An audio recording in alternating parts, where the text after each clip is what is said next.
के 10 बजे का वक्त था।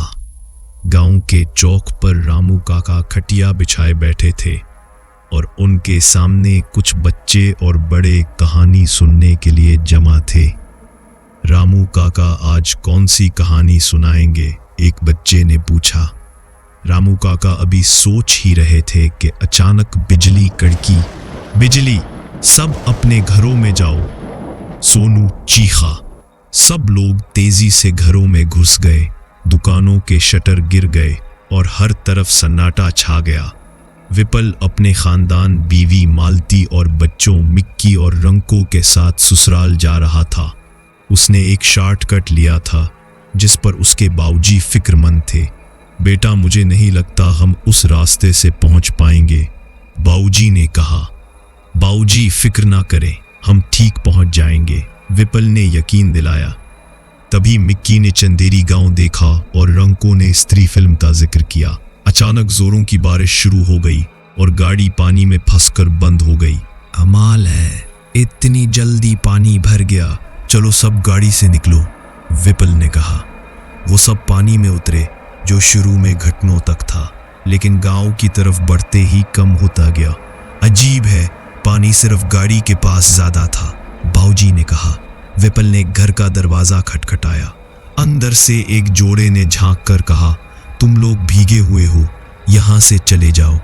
किसी ने उनकी मदद नहीं की। विपल परेशान था कि क्या करे। तभी एक कुत्ते के भौंकने पर रंको की आंखें लाल हो गई और उसने भयानक आवाज निकाली, चला जा यहां से।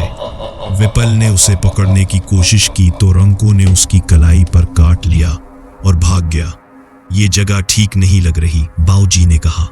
रंको को ढूंढो, फिर हाईवे से लिफ्ट लेंगे। विपल और मक्की एक तरफ गए और मालती व बाऊजी दूसरी तरफ।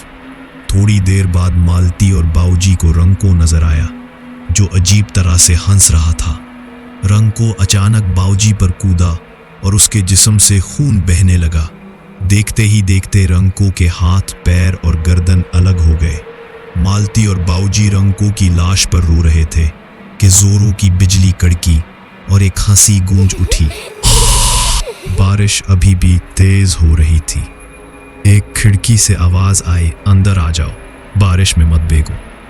वहां मौजूद खानदान ने कहा कि वो पहले मदद नहीं कर सके क्योंकि मालती का खानदान भीगा हुआ था। जब मेरा खानदान जिंदा था तो तुम लोगों ने मदद क्यों नहीं की? मालती ने दर्द से कहा। उन्होंने मालती को रजनी की कहानी सुनाई। कई साल पहले इस गांव में रजनी नाम की एक दुल्हन आई थी। उसे बारिश में भीगने का बहुत शौक था, चाहे रात के 3 बजे ही क्यों ना हो। लोग उसे चुड़ैल कहते थे क्योंकि जब भी बारिश होती अगले दिन किसी की लाश चौराहे पर मिलती। गांव वालों ने रजनी के घर को आग लगा दी। जलते हुए रजनी चीखी, तुम लोगों ने मेरे बारिश के शौक को चुड़ैल समझा, मैं तुम्हें शराब देती हूँ। मरने के बाद भी मेरी आत्मा इस गांव में भटकेगी और जब भी बारिश आएगी वो तुम लोगों के लिए शराबत बारिश होगी।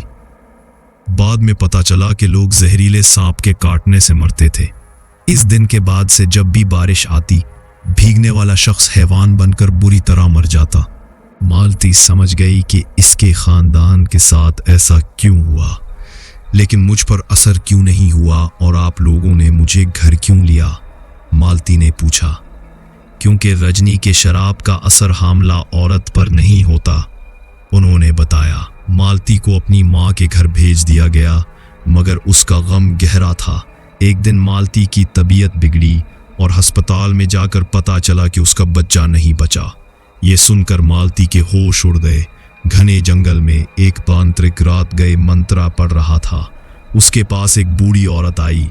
वो तांत्रिक से कुछ कहने लगी, ठीक है ऐसा ही होगा, लेकिन तुम्हारी बेटी को मेरे हर हुक्म को मानना होगा, तांत्रिक ने कहा।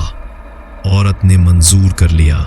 रकमनी अपनी माँ के साथ छत पर बैठी थी कि बादल गहरे हुए और खून की बारिश शुरू हो गई। रकमनी का जिस्म गुलने लगा और वो कंकाल बन गई। रोहन, सोमिया और वरुण एक रेस्टोरेंट में रकमनी की मौत पर बात कर रहे थे। उन्हें डर था कि ये सब देशा कर रही है।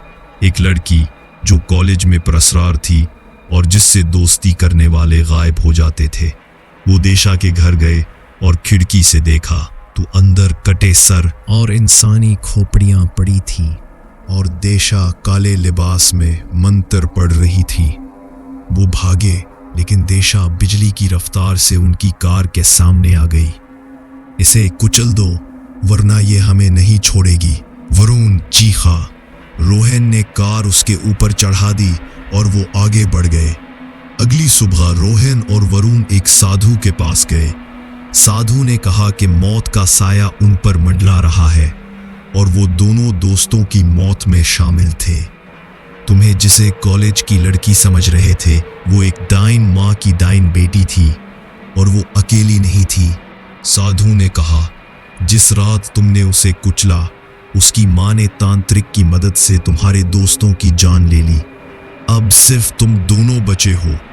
तुम्हारे मरने के बाद देशा जिंदा हो जाएगी और वो तांत्रिक उससे इंसानियत के खिलाफ काम करवाएगा। साधु उन्हें घने जंगल में ले गया, जहां तांत्रिक और डाइन माँ एक लाश के सामने मंत्र पढ़ रहे थे। वो लाश देशा की थी। तो यहाँ किस लिए आया है साधु? तांत्रिक ने पूछा। मैं उनकी मदद करने आया हूँ, साधु ने कहा। डाइन माँ बोली, इन दोनों ने मेरी बेटी को मारा है, उनको मारकर मैं अपनी बेटी को जिंदा करूंगी। साधु ने अपनी झोली से लाल संदूर निकालकर देशा की लाश पर फेंक दिया। देशा का जिस्म आग पकड़ गया और जलकर राख हो गया। इसके साथ ही तांत्रिक और डाइन माँ भी चीखते हुए राख बन गए और हर तरफ सन्नाटा छा गया।